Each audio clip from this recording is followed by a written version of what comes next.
I was diagnosed with breast cancer when I was 36 years old in 2004. So at that point, I just really didn't know what my future was going to bring.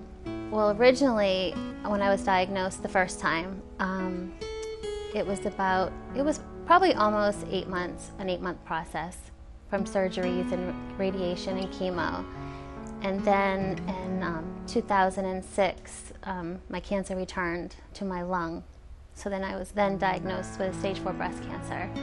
So again, I went through chemotherapy and had a wedge of my lung removed. I first heard about the Maine Cancer Foundation. I believe it may have been through an email, and it was an invitation for the Cure Breast Cancer for Maine luncheon. And I attended it as a newly diagnosed survivor.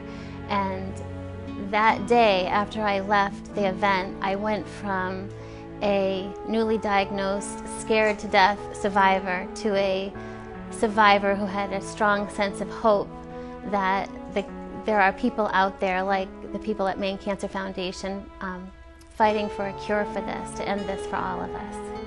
One of my strong survivor friends mentioned to us that we should do Try for the Cure. It was the first annual Try for the Cure, and this was in January.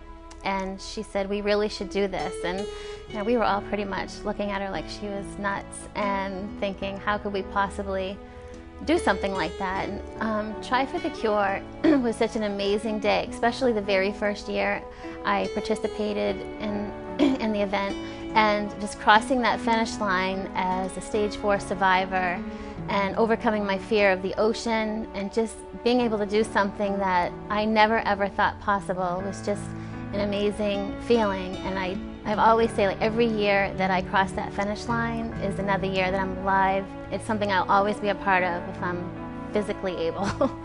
To me, Maine Cancer Foundation is just an amazing organization that not only raises money for research, but it also gives survivors like myself a sense of hope that there's, a foundation organization out there that is fighting for this war on cancer.